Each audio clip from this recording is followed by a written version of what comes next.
Hello everyone, good evening to all of you बच्चा party. आज के इस संडे स्पेशल क्लास में आप सबका स्वागत है।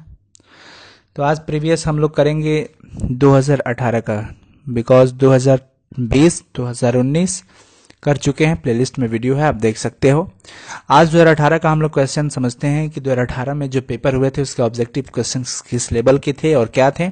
इसको समझना बहुत इंपॉर्टेंट होता है। न्यूमेरिकल्स पूछे हैं तो कितने पूछे हैं और कैसे सॉल्व होंगे, ये सारा चीज आपको मिलेगा इसमें। तो अंत तक जरूर देखिएगा इसको और प्रैक्टिस करते रहिएगा अपना। चलिए शुरू करते हैं आज के इस सेशन को। सबसे पहला क्वेश्चन आप देख रहे हो कि सोडियम फ्लोराइड के जलीय विलयन घोल का विद्युत विच्छेदन कराने पर धनोद एवं ऋणोद पर प्राप्त प्रतिफल है। मतलब कि एक डाइल्यूट एक्वस सॉल्यूशन है सोडियम फ्लोराइड का। सोडियम फ्लोराइड बोले तो NaF, इसको H2O के साथ रिएक्ट करवाया गया। किसके साथ? H2O के साथ इलेक्ट्रोलाइज करवाया गया। करके products at the anode and cathode are, मतलब कि एनोड पे कौन सा प्रोडक्ट जाएगा और कैथोड पे कौन सा प्रोडक्ट जाएगा, वही चीज समझना है। तो एक चीज समझना है इसमें कि जैसे NaCl प्लस H2O, बिकॉज यहां पे बात वो नहीं है। सिंपल सा चीज समझना है कि दो तरह का कंडीशन बनता है। अब आप सोचोगे सर Cl क्यों लिखे हम, ठीक है हम फ्लोराइड पे ही आपको बताएंगे, बट इस पे समझा देते हैं। तो NaCl प्लस H2O, तो यहाँ पे दो कंडीशन होता है। आप जानते हो कि इलेक्ट्रोलाइसिस जब होता है या इलेक्ट्रोलिसिस भी बोलते हैं, तो ये जब भी होता है तो लिक्विड फॉर्म में ही होता है, मतलब कि आयनिक फॉर्म में। ठीक है, तो या तो फिर इसका आप एक्वस सॉल्यूशन यूज कर सकते हो या फिर लिक्विड NaCl ही यूज कर सकते हो, मेल्टिंग NaCl तो यूज कर सकते हो। तो यहां पे करें कि सोडियम फ्लोराइड का जलीय विलयन है, यानी कि सोडियम फ्लोराइड है, क्लोराइड नहीं है, यहाँ पे F है H2O के साथ। तो जैसे NaCl प्लस H2O क्या बनता था, NaOH प्लस में NaOH प्लस में H2 प्लस में Cl2 बनता था ना। तो यहां पर भी प्रोडक्ट एज ए प्रोडक्ट बोल रहे कि एनोड पर और कैथोड पे क्या प्राप्त होगा, तो F2 एंड H2 मिलेगा। कैथोड जो कि निगेटिव टर्मिनल होता है, एनोड जो कि पॉजिटिव होता है। तो F2 जो है वो चला जाएगा एनोड पर और H2 जो है वो चला जाएगा आपका निगेटिव टर्मिनल कैथोड पर। तो F2H2 याद रखेंगे, F2H2।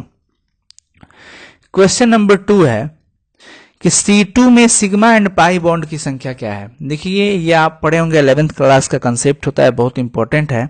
बहुत बच्चे यहाँ गलती क्या करते हैं, वो C2 में सिग्मा और पाई बॉन्ड समझते हैं, बिकॉज वो बॉन्ड ऑर्डर अगर निकालते हैं, आप बॉन्ड ऑर्डर का फॉर्मूला जाते हैं 1/2 NB minus Na upon 2। NB bonding electrons होते हैं और ये एंटी बॉन्डिंग इलेक्ट्रॉन्स होते हैं। तो बॉन्ड ऑर्डर जब आप निकालते हो तो 2 आता है। बॉन्ड ऑर्डर कितना आता है C2 का 2। अब आप सोचते हो कि C डबल बॉन्ड, C 2 का मतलब डबल बॉन्ड, और डबल बॉन्ड का मतलब समझते हो कि पाई और सिग्मा, यानी कि एक पाई और एक सिग्मा। तो बहुत यहाँ पे बच्चे गलती कर देते हैं, एक पाई और एक सिग्मा लगा करके ऑप्शन ए लगा देते हैं, लेकिन ये गलत है। सही क्या है, तो C2 में सबसे पहले हम देखिए, हम आपको इलेक्ट्रॉन फिलिंग ऑर्डर बता देते हैं कि C2 में टोटल नंबर ऑफ इलेक्ट्रॉन्स 12 हो जाते हैं। C2 एक कार्बन में 6 इलेक्ट्रॉन्स, तो 6 + 6 12 इलेक्ट्रॉन है। अब इन 12 इलेक्ट्रॉन का हम फिलिंग ऑर्डर समझते हैं। तो इलेक्ट्रॉन फिलिंग ऑर्डर जो होता है, इलेक्ट्रॉन फिलिंग ऑर्डर वो बहुत इंपॉर्टेंट होता है और वो समझना बहुत जरूरी होता है। वो क्या होता है, देखिए 1s2 सिग्मा 1s2 कहते हैं, आप पढ़े होंगे बॉन्ड ऑर्डर में, sigma 1s2 sigma 1s2 star, star वाला एंटी बॉन्डिंग हो जाता है, 4 इलेक्ट्रॉन हमारा हो गया।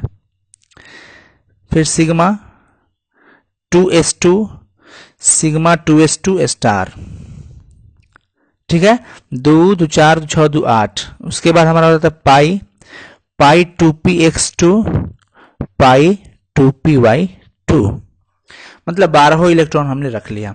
2 2 4 2 6 2 8 2 10 और 2 12 इलेक्ट्रॉन हमने यहाँ पे फिल कर लिया। देखिए हम एक्सप्लेन करके आपको बताना चाहते हैं ताकि आपको अच्छे से क्लियर हो जाए, आंसर केवल पता होने से काम नहीं चलता।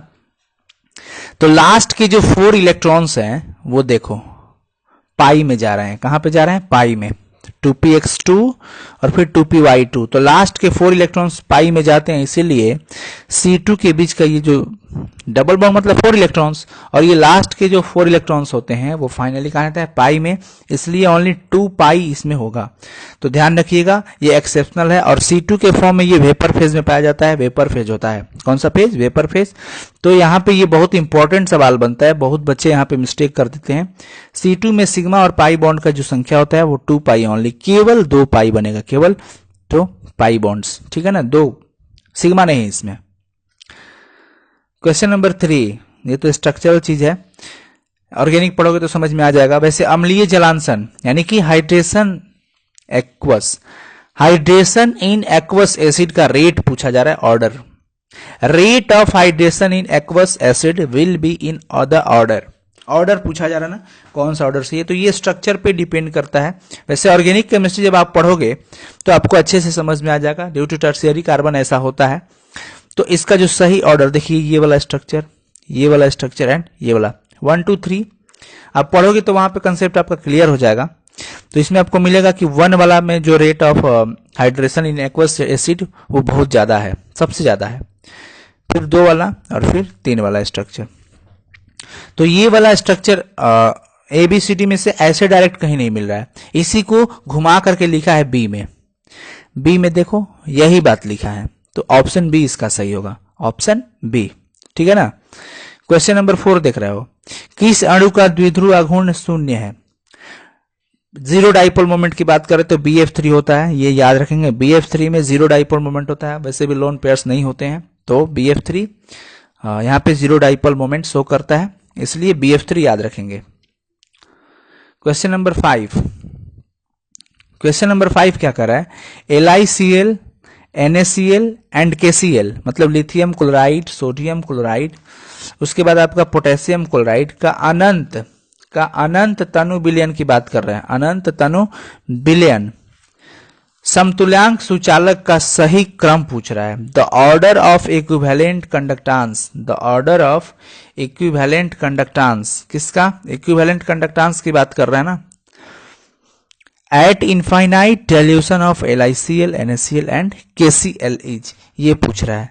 तो इसको ध्यान से, अब देखो इसमें होता क्या है, सिंपली आप जानते हो, इसका मैं आपको एक्सप्लेनेशन दे रहा हूं कि वैसे जो ऑर्डर होता है आप जानते हो कि रेडियस का Li plus Na plus K plus, periodic table के ग्रुप में कुछ इस तरह से होता है ना, बट हाइड्रेशन के केस में ये रिवर्स हो जाता है, हाइड्रेशन के केस में ये उल्टा हो जाएगा, Li plus greater than Na plus and K plus, ये हो गया। और एक बात याद रखना, कंडक्टेंस जब भी हमेशा कंडक्टेंस यानी कि चालकता वो एंटी प्रोपोर्शनल या फिर इनवर्सली प्रोपोर्शनल होता है रेडियस का, किसका? रेडियस का। रेडियस बढ़ेगा तो कंडक्टेंस घटेगा, रेडियस घटेगा तो कंडक्टेंस बढ़ेगा। तो इसमें सबसे ज्यादा रेडियस किसका हो रहा है? LiCl का। हाइड्रेशन के केस में, नॉर्मल केस में नहीं, हाइड्रेशन के केस में रिवर्स हो जाता है, Li प्लस का ज्यादा है तो Li वाला का कंडक्टेंस सबसे कम हो जाएगा, बिकॉज यहाँ पे कह रहा है एंटी प्रोपोर्शनल, रेडियस बढ़ाओगे तो कंडक्टेंस घटेगा, तो Li वाला का कम हो जाएगा, सबसे कम, और सबसे ज्यादा K वाला का होगा। यानी कि फाइनली आप जो देख रहे हो, आप सही ऑर्डर देखो तो 5 का सही ऑर्डर आपका मिल जाएगा C, सबसे कम Li वाला का हो जाएगा, यानी कि NaCl सबसे ज्यादा हो जाएगा, KCl और फिर LiCl। मोबिलिटी से भी हम यहां फाइंड कर सकते हैं, मोबिलिटी भी डायरेक्टली इक्विवेलेंट कंडक्टेंस का होता है, प्रोपोर्शनल। तो सिंपल है ये वाला ऑप्शन सी सही होगा इसका। क्वेश्चन नंबर 6 की बात करते हैं। ROH प्लस में CH2N2 में लिविंग ग्रुप पूछ रहा है ना। देखो ROH, R एल्कोहल है, जैसे मान लो कि हम R के जगह पे C2H5OH ले लिए, प्लस में CH2N2, ये हो गया। रिएक्शन जब भी होता है तो ये CH2O, देखिएगा C2H5O, ये जो है बहुत ही ध्यान से, बड़ा इंपॉर्टेंट चीज होता है, C2H5O, C2H5O, और ये CH2 और ये H, CH3 बन गया और प्लस में बच गया N2, तो N2 लिबरेट हो जाता है, निकल जाता है, यानी कि लिविंग ग्रुप N2 हो जाता है इसमें। C2H5O CH3 बन गया, N2 हो जाता है, क्या कहेंगे? N2, option C. Question number 7, silica और हाइड्रोजन फ्लोराइड के प्रतिक्रिया से प्राप्त प्रतिफल है। सिलिका और हाइड्रोजन फ्लोराइड, देखिए सिलिका बोले तो SiO2 और हाइड्रोजन फ्लोराइड का मतलब हो जाता है HF। तो ये डबल रिएक्शन होता है, double step reaction, one step में होता नहीं है। फर्स्ट स्टेप में आपका बन जाता है SiF4 प्लस में H2O, H2O भी बनता है इसमें, ठीक है। अब हम इसको फिर फाइंड करेंगे, SiF4 को लेकर के रिएक्ट करवा देते हैं फिर H2O के साथ, फिर ये अपना रिएक्शन करेगा, क्योंकि सिंगल स्टेप में तो ये बना और फिर ये रिएक्शन किया, और रिएक्शन करके फाइनल प्रोडक्ट हम लोग का देता है H2SiF6, H2SiF6 जिसको कहते हैं हेक्साफ्लोरोसिलिसिक एसिड, ठीक है ना, हेक्साफ्लोरोसिलिसिक एसिड, यानी कि ऑप्शन बी देखो H2SiF6, H2SiF6 जो है यही हमारा सही ऑप्शन हो जाएगा, जब सिलिका हाइड्रोजन फ्लोराइड के साथ रिएक्शन करता है तब, ठीक है ना। क्योंकि पूछ रहा है कि द प्रोडक्ट ऑब्टेन्ड, कब प्रोडक्ट कौन सा मिलेगा, जब when silica reacts with hydrogen fluoride, जब सिलिका जो होता है हाइड्रोजन फ्लोराइड के साथ रिएक्ट करता है। आप देखिए ये न्यूमेरिकल्स हैं, और न्यूमेरिकल तो चलिए यहाँ पे तो ये छोटा न्यूमेरिकल होगा, मैं आपको यहीं पे बता देता हूं, बट अगर बड़ा न्यूमेरिकल आएगा तो मैं यहाँ पे आपको आंसर बता दूंगा और सॉल्यूशन उसको टेलीग्राम में दे दूंगा, ठीक है ना। टेलीग्राम पे आप चाहो तो ले सकते हो, मैं बता देता हूं, पहले इसको समझते हैं। 0.1 मोलर कंसंट्रेशन है, 0.1 m BaNO2 का होल ट्वाइस, एक सॉल्यूशन है इसका। 1/2 गुणक दे दिया है, 1/2 फैक्टर 2.74 गिवन है, और हम लोग को डिसोसिएशन डिग्री निकालना है, degree of dissociation. Question Hindi medium English medium सब में है। The 1/2 factors of 0.1 m BaNO2 solution is 2.74 BaNO2 का होल ट्वाइस, ये कंपाउंड हो गया, इसका करेक्ट घोल है, सॉल्यूशन है, और उसका 1/2 फैक्टर I, 1/2 फैक्टर बोले तो I का वैल्यू गिवन है 2.74। कह रहा है कि अल्फा ही फाइंड करना है, डिग्री ऑफ डिसोसिएशन को हम लोग अल्फा से डिनोट करते हैं। तो देखो बिना बनाए तो ये निकलेगा नहीं, तो सॉल्व करना ही पड़ेगा, तो इसको हम सॉल्व करते हैं कि BaNO2 का होल ट्वाइस, ठीक है। तो इसको जब हम बनाते हैं आयनिक फॉर्म में, Ba2 प्लस और NO3 माइनस 2 हो जाएगा, बैलेंस भी बैलेंस हो गया, ठीक है। अब देखिए यहां से आप निकालो तो I बराबर, दो केस में बन सकता है, शॉर्ट फॉर्म में बनाते हैं, I ये पूरा I हो गया, ये 1 प्लस यहाँ पे 2 अल्फा, तो यहां से हमें अल्फा निकालेंगे तो अल्फा बराबर आ जाएगा I minus 1/2, I minus 1/2, I का वैल्यू है बच्चा पार्टी 2.74 माइनस 1/2, तो 2.74 माइनस 1/2 को सॉल्व कर लेते हैं। 2.74 माइनस 1/2 हटाएंगे तो 1.74/2, तो पॉइंट हो गया 0.28 के 16, 2 7 के 14, यानी कि रेट इसका परसेंटेज रेट 87%, 87% अल्फा आ गया, हाँ 87% है इसमें, 8 नंबर ऑप्शन का बी हो जाएगा 87%, ठीक है ना। किसका +2 ऑक्सीकरण अवस्था सबसे स्थिर है, पूछ रहा है किसका मोस्ट स्टेबल है, तो Pb हो जाएगा, Pb का बिकॉज इनर्ट पेयर इफेक्ट होता है ना, उसके वजह से Pb मोस्ट स्टेबल होता है +2 ऑक्सीडेशन स्टेट में, स्टेट होगा यहाँ पे ऑप्शन डी।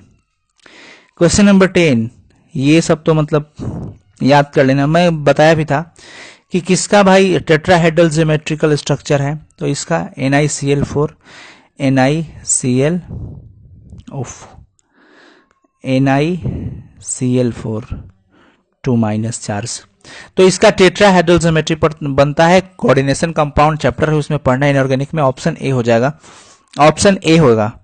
कैनिजारो रिएक्शन कौन नहीं शो करता है, देखिए कैनिजारो रिएक्शन जो होता है ना वो एसिटाल्डिहाइड शो नहीं करता, कभी भी नहीं, ऑर्गेनिक केमिस्ट्री याद रखेंगे, कैनिजारो रिएक्शंस एसिटाल्डिहाइड कभी शो नहीं करता है, एसिटाल्डिहाइड से कैनिजारो रिएक्शन नहीं होता है, ठीक है ना, तो ऑप्शन बी होगा। क्वेश्चन नंबर 12, ग्राफिकल रिप्रेजेंटेशन है, करे कौन जीरो ऑर्डर का रिएक्शन का ग्राफ है, ऑप्शन सी है, सिंपल सा जीरो ऑर्डर का, ये आपका कंसंट्रेशन हो जाता है और इस पे टी, हम पढ़ाए भी हैं आपको, ये जीरो ऑर्डर रिएक्शन का ऑप्शन सी हो जाएगा यहाँ पे, ऑप्शन सी। क्वेश्चन नंबर 13 आप देख रहे हो, किस गैस का अवशोषण चारकोल के द्वारा सबसे अधिक होता है, which gas is absorbed strongly by charcoal, charcoal के द्वारा स्ट्रांगली एब्जॉर्ब कौन सा गैस होता है? Carbon monoxide, CO। देखिए ऐसे नहीं लिखेंगे, दिस इज द कोबाल्ट, ठीक है ना। तो कैपिटल में ये CO है क्योंकि ये सिंबल होता है, जबकि ये सिंबल हो गया किसका? कोबाल्ट का। तो CO ऐसे नहीं लिखेंगे, ऐसे वाला सही है। तो कोबाल्ट हो जाएगा जो कि स्ट्रांगली एब्जॉर्ब होगा किसके साथ? चारकोल के साथ, ठीक है ना। तो ऑप्शन ए सही हो जाएगा। क्वेश्चन नंबर 14 देखिए, न्यूमेरिकल ही है, देख पा रहे हो ना? चलो, कह रहा है कि रेट ऑफ रिएक्शन जो है इक्वेशन दे दिया और बोल रहे कि पीएच वैल्यू 2 से 1 करने पर अभिक्रिया का जो दर है, रेट ऑफ रिएक्शन, वो 100 गुना हो जाता है। तो कोटि ज्ञात करो, कोटि फाइंड करना है, ऑर्डर। dx बाई dt का मतलब कि रेट ऑफ रिएक्शन का एक इक्वेशन हो गया। The rate becomed 100 times when pH changes from 2 to 1, pH 2 से 1 हो गया। तो ऑर्डर ऑफ रिएक्शन फाइंड करें, ऑर्डर ऑफ रिएक्शन क्या होगा? तो यहां पे हम बनाते हैं, पर इसका मतलब अगर आपको नहीं यहां पे समझ में आया तो सॉल्यूशन आप अगर चाहते हो तो टेलीग्राम पे साइन संग्रह सर्च करना, प्ले स्टोर से आप टेलीग्राम पहले इंस्टॉल करो और टेलीग्राम इंस्टॉल करने के बाद अपना मोबाइल नंबर डाल करके वेरीफाई कर दो। उसके बाद सर्च करना साइंस संग्रह और उसके बाद आपको ज्वाइन करने का ऑप्शन देगा, ज्वाइन कर जाना। म्यूट पे क्लिक मत करना, म्यूट कर दोगे तो कोई नोटिफिकेशन नहीं मिलेगा। ज्वाइन करके आप उसमें देखना, तो उसमें इसका इमेज हम अब बना करके भेज दिए हैं, देख लेना आप, ठीक है ना। वैसे मैं यहां पे बना रहा हूं। क्वेश्चन को एक बार फिर से देखते हैं, घबराइए मत, ये मत सोचिए कि सर देर हो रहा है, देर नहीं हो रहा है, क्योंकि एक एक चीजों को समझने की कोशिश करते हैं हम लोग। 100 टाइम्स हुआ, पीएच जब 2 से 1 हुआ तो यानी कि इनिशियली पीएच कितना है? इनिशियली में शुरू में पीएच वैल्यू 2 है, कितना है? 2, और बाद में पीएच वैल्यू 1 हो गया। तो जब 2 से 1 हुआ तो रेट, इनिशियली जब पीएच 2 है तो यहां पे रेट R1 हो जाएगा, और बाद में जब 1 हुआ तो यहां पे रेट 2 हो जाएगा। तो जब 2 से 1 हुआ है, 2 से 1 हुआ है, यही समझना है। जब 2 से 1 हुआ है तब 100 टाइम्स हो गया, यानी कि R2 बराबर 100 टाइम्स ऑफ R1। चलिए अब हम इसको समझते हैं अच्छे से। कंडीशन क्या है कि R का इक्वेशन, एक मिनट भाई, चलिए मैं अब यहां पे लिख रहा हूं। R का इक्वेशन क्या होता है? R बराबर K दिया है ना इसमें, H पॉजिटिव और यहां पे N। क्लियर हुआ? पहली कंडीशन है कि पीएच वैल्यू कितना था? 2 था, पीएच वैल्यू 2।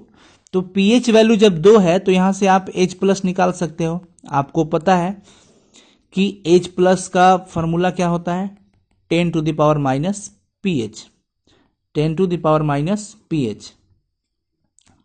तो pH बराबर 2 हो गया, H प्लस बराबर निकल जाएगा 10 के पावर माइनस 2 हो जाएगा ना, 10 के पावर माइनस 2 मोलर।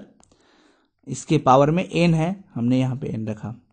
जब pH वैल्यू 1 है तो इस समय H प्लस यानी कि कंसंट्रेशन जरूरत पड़ेगा इसका, 10 टू द पावर माइनस 1 हो जाएगा, 1m पावर n। ध्यान से इसका स्क्रीनशॉट लीजिए और ऑब्जर्व कीजिए, समझिए इसको, एनालिसिस कीजिए कि pH बराबर जब 2 आया तो कंसंट्रेशन हमने क्या किया? 10 के पावर माइनस 2 के पावर n कर लिया। pH बराबर 1 है तो यहाँ पे pH का वैल्यू -1 कर दिए हम, और ये n हो गया। इतना समझ में आ गया है? जब इतना समझ में आ गया तो आगे समझते हैं। आगे का टर्म अब हम इसको हटा रहे हैं, ध्यान से रखिएगा, हमारे माइंड में है ये चीज, ठीक है, आप अपने माइंड में रखना। अब देखिए आगे एक कंडीशन मिला कि 100 टाइम्स कहा, जब pH 2 से 1 हुआ यानी कि R2 में हम 100 इंटू R1 कर देंगे। रेट ऑफ रिएक्शन है, ये इनिशियल रेट ऑफ रिएक्शन हो गया, यानी कि प्रारंभिक अभिक्रिया का जो दर है वो है, और ये फाइनली हो गया मतलब कि जब pH चेंज हो गया तब, ठीक है। अब ये कंडीशन आप याद रखिए, इसको भी समझिए, अपने कॉपी पे लिखते चलो भाई लगातार, क्योंकि छोटा सा स्क्रीन पे न्यूमेरिकल का मतलब होता है कि हर पिछला कंडीशन भी रहना चाहिए सामने, तभी न्यूमेरिकल आप सॉल्व कर पाओगे। इसलिए मैं सोचा कि आपको इसका पूरा सॉल्यूशन दे दूंगा टेलीग्राम में, पर अभी भी यहां समझा देता हूं ताकि वहां पे समझ में आ जाएगा, क्योंकि वहां पे तो डायरेक्ट सॉल्यूशन ही रहेगा। अब देखिए R1 बराबर K क्योंकि रेट ऑफ रिएक्शन पे आप पुट करते हैं वैल्यू, R1 की बात कर रहे हैं, जब pH 2 था तब इतना था, 1 हो गया है तब कंसंट्रेशन का वैल्यू मैंने पुट कर दिया, यहाँ पे सब कर दिया। ये भी कंडीशन स्क्रीनशॉट लेंगे।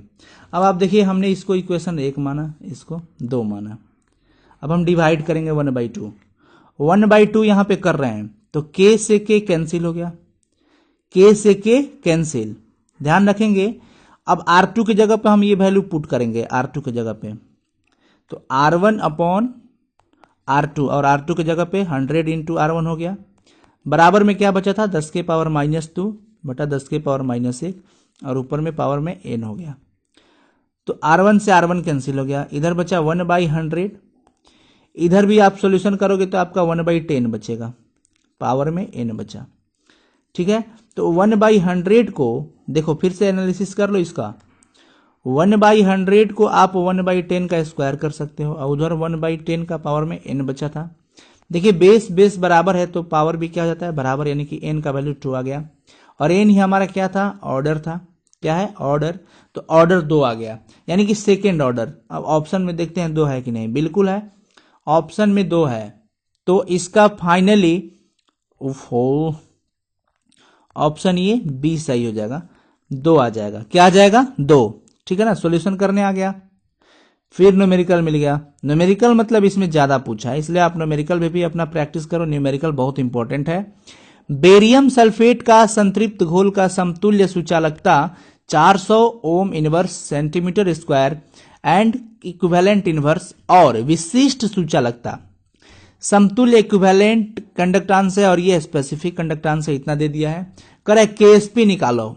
आप जानते हो केएसपी क्या होता है, सॉल्युबिलिटी प्रोडक्ट कहते हैं, सॉल्युबिलिटी प्रोडक्ट, एस से सॉल्युबिलिटी, पी से प्रोडक्ट और कांस्टेंट वजह के होने से के लगाते हैं। तो केएसपी सॉल्युबिलिटी प्रोडक्ट हमें फाइंड करना है।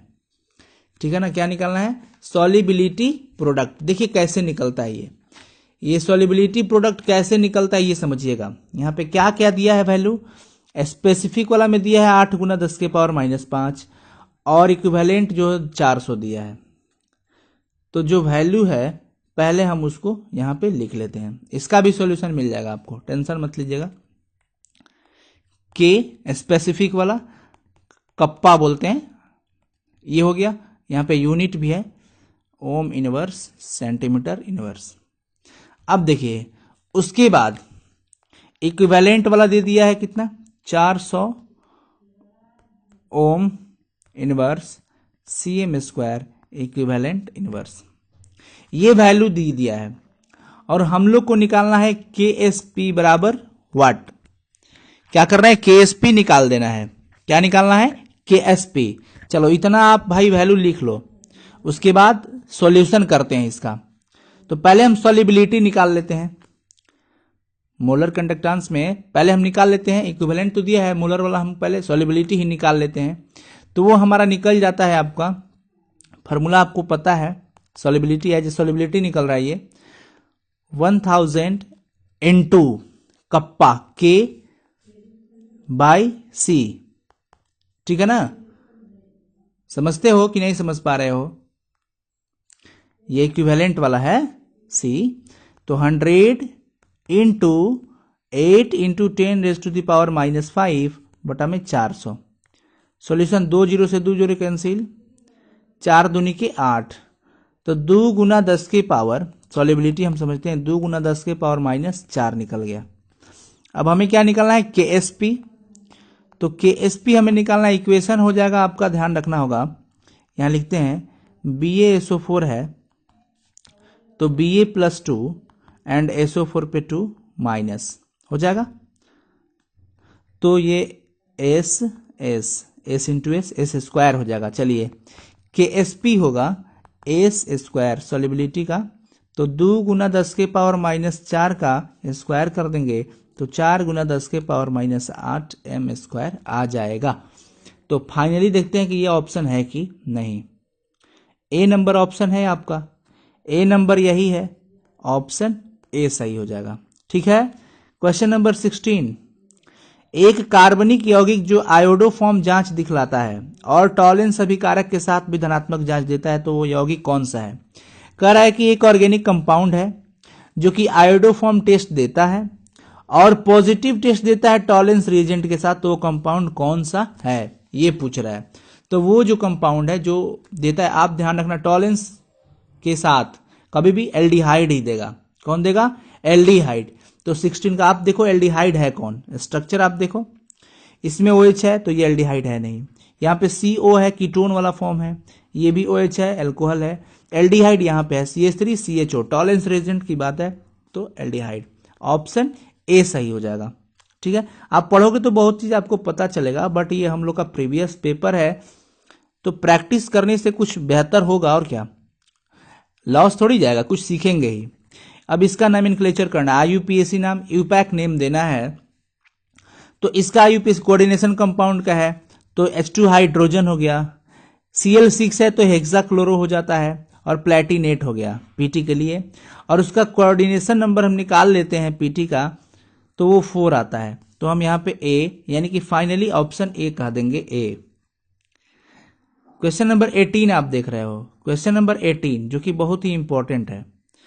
क्या कह रहा है कि मर्क्यूरिक क्लोराइड अमोनिया गैस से, मर्क्यूरिक क्लोराइड अमोनिया गैस से, मर्क्यूरिक क्लोराइड की अभिक्रिया अमोनिया गैस से कराया जाए तो उजला अवक्षेप बन रहा है, व्हाइटिस या फिर सॉरी व्हाइट प्रेसिपिटेट बन रहा है।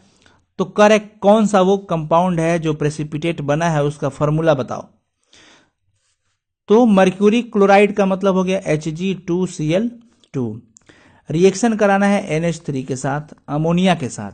ठीक है, तो ये कराने के बाद जो फाइनली हमें प्रोडक्ट मिलता है HgNH2Cl प्लस में NH4Cl, तो ये व्हाइट प्रेसिपिटेट होता है। HgNH2Cl जिसका नाम कहते हैं mercury amido chloride, mercury amido chloride, mercury amido chloride. तो ऑप्शन डी नजर आ रहा है, ऑप्शन डी। इसका स्क्रीनशॉट लेके सब सॉल्यूशन करते चलो आप, ऑप्शन डी हो जाएगा। ठीक है, व्हाइट प्रेसिपिटेट पहचान दे दिया है। करे कौन एल्काइल हैलाइड सिर्फ SN2 क्रियाविधि का अनुसरण करता है। देखिए SN2 कौन देता है? देखिए SN2 केवल प्राइमरी हैलाइड्स ही देते हैं। कौन देते हैं? Primary halide, because less steric hindrance की वजह से सिर्फ प्राइमरी हैलाइड ही देते हैं। और यहां पे प्राइमरी हैलाइड बस यहां पे ए है। कौन सा है? Option A. ऑप्शन ए सही हो जाएगा, जो कि SN2। SN का मतलब substitution nucleophilic, substitution nucleophilic reaction होता है। 2,4 है तो बाई मोलिकुलर हो जाता है। क्वेश्चन नंबर 20, देखिए ये भी न्यूमेरिकल सी है। क्वेश्चन नंबर 20 जो है ये भी न्यूमेरिकल ही है। कह रहा है कि रिएक्शन आप देख रहे हो, ये रिएक्शन है, ओह हट जाओ, हाँ ये रिएक्शन है आप देख रहे हो यहाँ पे। कह रहे कि इस अभिक्रिया के लिए अर्धायुकाल प्रतिकारक की सांद्रता से स्वतंत्र है, मतलब कि इस रिएक्शन का जो हाफ लाइफ है वो कंसंट्रेशन पे डिपेंड बिल्कुल नहीं कर रहा है। ठीक है, कंसंट्रेशन से मुक्त है, फ्री है। करें नाइट्रोजन गैस का आयतन 10 मिनट के बाद 10 लीटर एवं संपूर्ण हो जाने के बाद, रिएक्शन खत्म हो जाने के बाद 100 लीटर हो जाता है, तो प्रतिक्रिया का दर रेट ऑफ रिएक्शन प्रति मिनट इकाई में क्या होगा। यानी फाइनली अगर आप समझो तो कह रहा है कि after 10 minutes volume of nitrogen gas is 10 litre. 10 minute के बाद 10 लीटर अमोनिया बना, और फाइनल जब कंप्लीट रिएक्शन हो गया तो कह रहा है 100 लीटर बना। तो कह रहा है रेट ऑफ रिएक्शन निकालो, पर मिनट यूनिट होना चाहिए। देखिए इसका भी हम सॉल्यूशन आपको दे देंगे वहां पे, पर अभी हम यहां समझते हैं, कोशिश करते हैं बनाने का इसका, बिकॉज बहुत ही इंपॉर्टेंट है ये। चलिए, तो टाइम जो है हम डायरेक्टली यहां पे बना देते हैं। फॉर्मूला आपको पता है, क्या कह रहा था, रेट ऑफ रिएक्शन पूछ रहा था कि constant of the rate of reaction, sorry constant of the rate of reaction पूछ रहा ना, द रेट कांस्टेंट, प्रतिक्रिया का दर स्थिरांक यहां पे होगा, ध्यान रखेंगे। देखिए यहां पे कह रहा है रेट कांस्टेंट, मतलब के निकालना है हम लोग को, रेट ऑफ रिएक्शन नहीं, के निकालना है। तो के बराबर फॉर्मूला होता है 2.303 by T log A/A minus x. ये केमिकल काइनेटिक्स में है, फिजिकल केमिस्ट्री में 2.303 अपॉन टी 10 हो गया, इंटू लॉग A का वैल्यू 100 अपॉन ये 10 था तो कट के बस 10 बचा, लॉग 10 का वैल्यू 1 हो जाएगा, एक बचा तो सिर्फ यही बचा जी 2.303 बाई 10, 2.303, हाँ ए हो जाएगा। क्या हो जाएगा? ए, ऑप्शन ए हो जाएगा 2.303 अपॉन 10। ठीक है ना। चलो अब एक एक बताने में समय तो लगेगा ही, नहीं तो हम चाहते तो आपको बस डायरेक्ट आंसर भी बताए थे। अब देखिए कि FeOH का होल थ्राइस जो सॉल है NaCl का घोल में मिलाया जाता है तो क्या होता है। देखिए ये जो है ना 21, ये कोगुलेशन हो जाता है, कोगुलेटेड, सही बात है, ऑप्शन डी हो जाएगा, ऑप्शन डी हो जाएगा इसका। ठीक है ना। FeOH का होल थ्राइस इज कोगुलेटेड, जमाव हो जाएगा उसका, स्कंदित हो जाता है FeOH का होल थ्राइस। क्वेश्चन नंबर 22, निम्नलिखित जटिल यौगिकों में किसका अनुचुंबकीय गुण सबसे अधिक है। सबसे अधिक पूछ रहा है किसका होगा, सबसे ज्यादा, maximum paramagnetic moment value, maximum paramagnetic moment value पूछ रहा है। तो वो आप निकालोगे तो आपको यहाँ पे सी बहुत छोटा दिखाई दे रहा है ना। चलो अभी पढ़ोगे तो आपको समझ में आ जाएगा, बट जनरली यहाँ पे जो राइट आंसर है वो कोऑर्डिनेशन कंपाउंड में हम आपको बताएंगे। FeH2O6Cl2, ऑप्शन बी हो जाएगा जिसका मैक्सिमम पैरामैग्नेटिक मोमेंट है, ऑप्शन बी। चलिए ये कुछ ऐसा चीज है जो कि वहां पे हम आपको बताएंगे या फिर आप पढ़ोगे भी तो आगे समझ में आएगा, अभी इसका यहाँ पे पॉसिबल नहीं है। नेस्लर अभिकारक के साथ कौन है जो पीला या भूरा अवक्षेप देता है। तो कह रहा है कि कौन सा सबस्टांस है जो नेस्लर रिएजेंट के साथ रिएक्शन करता है तो येलो और ब्राउन प्रेसिपिटेट बनाता है। तो हम आपको बताए थे नेस्लर रिएजेंट होता क्या है और किसके साथ रिएक्ट करने पे वो येलो या फिर ब्राउन प्रेसिपिटेट बनाता है, वो अमोनिया होता है, NH3। याद कर लीजिएगा NH3 अमोनिया होगा, ऑप्शन बी। 23 का ऑप्शन राइट बी है, अमोनिया। अमोनिया ही एक ऐसा कंपाउंड है जो नेस्लर रिएजेंट के साथ रिएक्शन करके व्हाइट या येलो प्रेसिपिटेट बनाता है। तो ऑप्शन बी अमोनिया, ग्रुप 15 में पढ़ना था। अब देखो ये भी न्यूमेरिकल से आ गया, न्यूमेरिकल ये भी है, यानी कि इस पेपर में बहुत ज्यादा न्यूमेरिकल कवर किए गए हैं, आपको इससे जरूर अनुभव होना चाहिए। केन शुगर, मॉलिक्यूलर वेट दे दिया है 5% एक घोल है, यानी कि एक है केन शुगर, क्या है केन शुगर, कह रहे 5% इसका है, और ये आइसोटोनिक है किसके साथ, एक्स के, एक और सब्सटेंस है जिसका नाम है एक्स और उसका 1% है। ठीक है ना। तो ये आइसोटोनिक है, क्या है आइसोटोनिक, समझिएगा बड़ी इंपॉर्टेंट है। 5% एक घोल पदार्थ, एक घोल पदार्थ एक्स के 1% घोल के साथ आइसोटोनिक है, तो एक्स का अणु भार निकालना है। क्या निकालना है, अणु भार। ध्यान से देखिएगा, बहुत इजी में बनेगा, न्यूमेरिकल है, बनाना पड़ेगा, पहले तो बनाएंगे ही इसको, तभी तो पता चलेगा क्या होगा इसका सही जवाब, क्योंकि बिना सॉल्व किए तो ये पता चलेगा नहीं। चलिए जी, तो पहले हम मोलारिटी कर लेते हैं किसका, केन शुगर के लिए। किसके लिए, केन शुगर। तो डायरेक्ट निकाल लेते हैं हम यहाँ केन शुगर के लिए। 5% दिया है तो 5/342 गुना में 100 इंटू 100 हो जाएगा। चलो 0 से 0 कैंसिल, क्या हुआ 50/342, 50 है। कैलकुलेशन करते हैं, 1 मिनट 1 सेकंड वेट, हम यहाँ फटाफट से कैलकुलेट कर लेते हैं मोबाइल से। चलिए 0.146 मिला, 0.146 m, याद रखिएगा इसको, 0.146, ये केन शुगर के लिए हो गया। अब हम x के लिए निकाल लेते हैं, तो 1% तो 1 था, मॉलिक्यूलर मास नहीं पता है तो m मान लेते हैं, इनटू में 100 ही होगा और ऊपर 1000 होगा, तो 10/m हो गया। अब देखो 10/m और ये 0.146, और ये आइसोटोनिक है तो फाइनली दोनों क्या हो जाएंगे, बराबर। बराबर कर लेते हैं, बराबर कर देते हैं तो आपका, ओह बड़ी परेशानी हो जाता है कभी, हटो ना जी। हाँ बराबर कर देते हैं तो 10/m बराबर 0.146 हो गया। तो m निकाल लेते हैं, तो 10/0.0146 1 सेकेंड मैं यहाँ कैलकुलेट कर लेता हूँ, इसको डिवाइड जी 68.4। अब ऑप्शन देखते हैं कि है या नहीं। हाँ, ए नंबर में ही है 68.4, ऑप्शन ए सही हो जाएगा, ऑप्शन ए सही होगा। घबराइए मत आप लोग, समय तो लग रहा है लेकिन जरूरी है समय लगना इसमें। आप देखिए ये क्या कर रहा है, ये भी न्यूमेरिकल्स आ गया। एक यहाँ पे आपको रिएक्शन नजर आ रहा है और यहाँ पे 2H प्लस 2 इलेक्ट्रॉन्स 1.30 वोल्टेज है। ई नॉट का वैल्यू 1.30 है, ध्यान रखेंगे ई नॉट दे दिया है 1.30 वोल्ट। करके एट पीएच बराबर 2 इलेक्ट्रोड पोटेंशियल हमें ई निकालना है। पीएच वैल्यू जब 2 है तो हमें क्या निकालना है, ई। चलिए नर्नस्ट इक्वेशन आप जानते हो ना, तो न बड़ा गजब करता है ना। चलो हा बनाते हैं इसको। नर्नस्ट इक्वेशन आपको पता है या नहीं? चलिए जी, पहले हम यहाँ पे लब्धि Q बराबर H प्लस 2 हो जाएगा, उसके हिसाब से फॉर्मूला हो जाता है E बराबर E नॉट माइनस 0.0591/2 लॉग यहाँ पे Q, तो Q के बदले कंसंट्रेशन यहाँ पे H प्लस 2। इतना जरूर स्क्रीनशॉट ले लीजिए फटाफट से और कॉपी में नोट कर लीजिएगा, सॉल्यूशन बता रहे हैं कैसे बनेगा। ठीक है, अब आगे की काम करते हैं हम।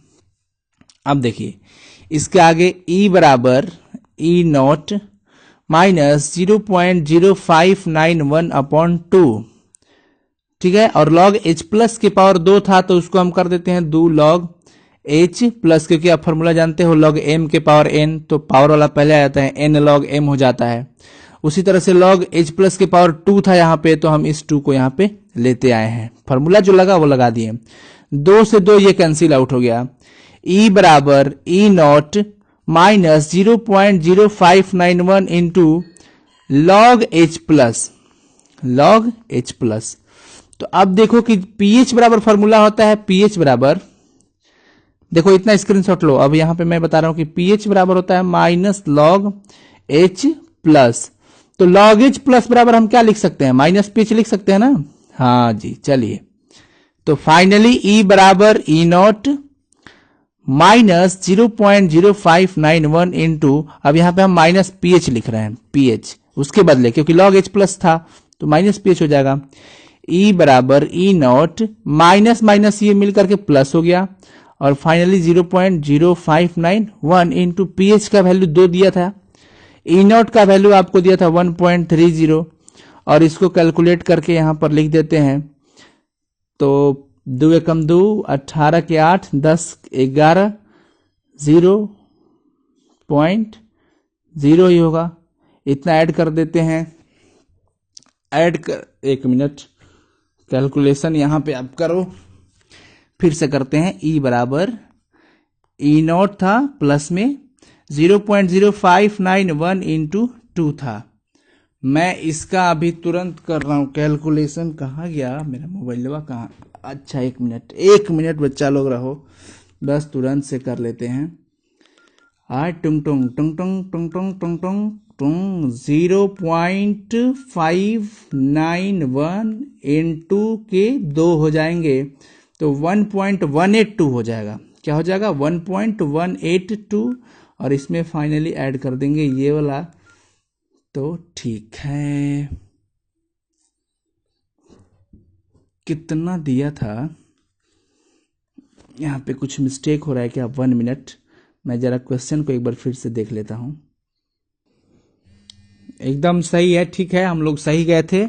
E बराबर E नॉट प्लस में 0.0591 इंटू 2 था ना, तो चलो E नॉट का वैल्यू 1.30 प्लस में ये हो जाएगा हमारा 0.1182, और फाइनली 1.4182 आ गया। E का वैल्यू 1.4182, यानी कि लगभग 1.42 हम कह सकते हैं। इसको स्क्रीनशॉट ले लो आप, जल्दी से ले लिए। चलिए तो लगभग में देखिए ऑप्शन सी हो जाएगा, 1.42 है यहाँ पे, 1.42 वोल्ट इलेक्ट्रोड पोटेंशियल निकल गया। तो देखो बहुत इजी है, देख करके आपको लगेगा बहुत गजब, ये क्या दे दिया है, इतना टेढ़ा टेढ़ा रिएक्शन। कुछ नहीं, बस लॉजिक समझिए न्यूमेरिकल का क्या है, किस टाइप से इसे सॉल्व करते हैं।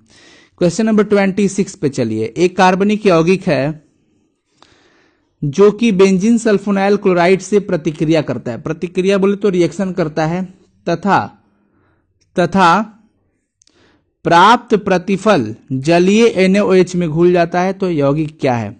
वो कौन सा कंपाउंड है जो कह रहा है कि बेंजीन सल्फोनिल क्लोराइड के साथ रिएक्शन करता है और जो प्रोडक्ट होता है डिजॉल्व्स इन एक्वस NaOH, और जो बनता है प्रोडक्ट वो घुल जाता है उसमें, किसमें? NaOH में। तो वो होता है प्राइमरी एमीन। कौन होता है? Primary amine. ध्यान रखिएगा, कौन सा? Primary amine. तो प्राइमरी एमीन हमारे यहाँ पे RNH2 ही है। ऑप्शन ए हो जाएगा प्राइमरी एमीन, ऑप्शन ए। चलिए क्वेश्चन नंबर 27। एक यौगिक जलांशन के बाद 1 डिग्री एमीन देता है, यानी कि प्राइमरी एमीन बनाता है हाइड्रोलिसिस के बाद। ऐसा नहीं समझना है कि बस कुछ भी करा देंगे तो एमीन प्राइमरी एमीन बन जाए, कुछ भी नहीं। हाइड्रोलिसिस की बात की जा रही है, स्पेशली हाइड्रोलिसिस की बात की जा रही है। तो इसके लिए हमें एमाइड की जरूरत पड़ेगी, ऑप्शन बी। एमाइड का हाइड्रोलिसिस कराते हैं तो 1 डिग्री एमीन बनता है।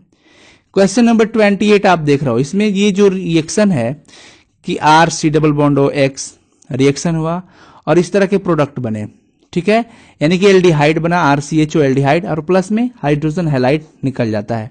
तो इस टाइप के रिएक्शन को हम कौन सा रिएक्शन कहते हैं? रोजेनमंड्स रिएक्शन कहते हैं, ऑप्शन सी। ओहो, ऑप्शन सी हो जाएगा, ध्यान रखेंगे, ऑप्शन सी। इस टाइप के रिएक्शन को हम क्या बोलते हैं? रोजेनमंड्स। ऑर्गेनिक केमिस्ट्री में पढ़ेंगे भी आप लोग, खुद से टेंशन नहीं लेने को। 29 number, percentage of free space in BCC।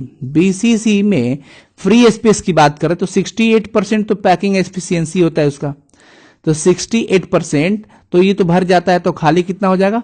32%, only 32%। 1 second wait,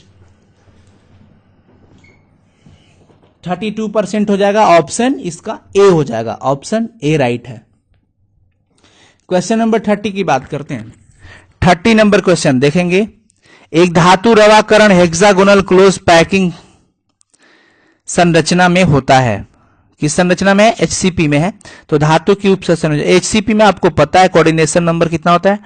12, option A. Coordination number यहां के लिए क्या होता है कि आसपास के जितने भी एटम्स होते हैं जो कांटेक्ट में रहते हैं उसको हम बोलते हैं कोऑर्डिनेशन नंबर। 12 हो जाएगा, 12।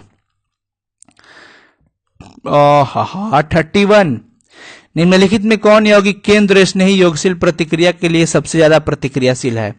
यानी कि न्यूक्लियोफिलिक एडिशन के लिए कौन जो है वो मोस्ट रिएक्टिव है, ये पूछा जा रहा है। मोस्ट रिएक्टिव पूछा जा रहा है कौन इसमें। तो यहां पे आप पहले, आपको लग रहा होगा कि सर हमें तो क्वेश्चन ही कंप्लीट नहीं दिखाई दे रहा, ऑप्शन है क्या? ऑप्शन क्या क्या है पहले हम ये समझना चाहते हैं। चलिए बहुत अच्छी बात है, हम आपको ऑप्शन यहां पे दिखा देते हैं, आप देख भी रहे हो। यहां पे बी नंबर में है CH डबल बॉन्ड O, लेकिन यहां पे CH होगा केवल? नहीं, CH3 है, ठीक है। चलो तो यही होगा, ऑप्शन बी ही होगा, यही होता है एल्डिहाइड जो है, प्राइमरी एल्डिहाइड, प्राइमरी, सॉरी हमने क्या बोला यहाँ पे? एसिटाल्डिहाइड था ना। हाँ, वही जो होगा, मतलब कि एल्किल ग्रुप जिसमें कम हो, सिंपल सा चीज है, CH3CHO, यही जो है सबसे ज्यादा मोस्ट रिएक्टिव होगा। किसके लिए? न्यूक्लियोफिलिक एडिशन के लिए। 31 का ऑप्शन बी हो जाएगा, CH3CHO। सिंपल, वैसे आप पढ़ोगे तो वहां पे भी समझ में आएगा। हल्का हल्का मैं यहाँ पे सोच रहा हूँ आपको समझा दूं, बस ज्यादा का क्या। कॉपर सल्फेट के घोल में अधिक KI डालने पर, कॉपर सल्फेट के घोल में अधिक KI डालने पर अवक्षेप प्राप्त होता है, कैसा? उजला। तो यह अवक्षेप क्या है? तो इस अवक्षेप का नाम है Cu2I2, Cu2I2, option B, Cu2I2। क्या कहेंगे? Cu2I2, या फिर Cui भी कॉपर आयोडाइड, बट Cu2I2 है, ऑप्शन बी, यही व्हाइट प्रेसिपिटेट बनता है। बिस्मथ की सबसे अस्थायी ऑक्सीकरण अवस्था कौन है? बिस्मथ के लिए सबसे स्टेबल +3 आता है, ऑप्शन ए। 34, कौन सी धातु का नाइट्रेट का उष्णीय विघटन होने पर रंगहीन गैस मुक्त करता है? कलरलेस गैस कौन रिड्यूस करता है, सॉरी रिलीज करता है इसमें? तो ये हाँ HgNO3 का होल ट्वाइस, ठीक है ना। इसको थर्मल डिकम्पोजिशन मतलब कि टेम्परेचर देते हैं तो कलरलेस गैस रिलीज करता है HgNO3 का होल ट्वाइस। 35 निम्नलिखित में से कौन से जोड़े में क्रमशः चतुष्फलकीय वॉयड अष्टफलकीय वॉयड होता है। वॉयड का मतलब रिक्ति हो गया, void VOID। In which of the following pairs of structures are tetrahedral as well as octahedral voids respectively, मतलब दोनों पाए जाते हैं किसमें, यही पूछा जा रहा है। तो आपको पता है HCP में एंड BCC में, sorry HCP and CCP, HCP and CCP, इन दोनों में ऑक्टाहेड्रल्स एंड टेट्राहेड्रल voids दोनों पाए जाते हैं। सो फाइनली ऑप्शन C हो जाएगा, HCP एंड CCP। तो आप टेलीग्राम ज्वाइन करेंगे और टेलीग्राम पे आपको मिल जाएगा इसका सारा सॉल्यूशन। वैसे मैं तो यहाँ पे बता भी दिया, कैसा रहा इसका प्रैक्टिस जरूर बताइएगा। थोड़ा सा ये जरूर होगा कि ये कुछ अलग टाइप के क्वेश्चन थे जो कि आप अभी पूरा कंप्लीट सिलेबस नहीं किए हो, तो आपको थोड़ा सा टेढ़ा हल्का लगा होगा, बट टेढ़ा नहीं है, बहुत ईजी है। आप एक आध बार इसको जरूर प्रैक्टिस करना, मेरे कहने पे इसे 2 बार जरूर बनाना। और ये PDF में अभी दे देता हूँ और आंसर इसमें आंसर भी दे देता हूँ, या फिर आप खुद से बनाने की कोशिश करना, एक बार सेट मार लेना, अपने से प्रैक्टिस कर लेना, ताकि आप देखना कि हाँ एक बार सर बता दिए उसके बाद हम कितना सही कर पा रहे हैं, खुद से करना, तो आपको हमेशा के लिए हो जाएगा। Thank you so much for watching this video. चलो।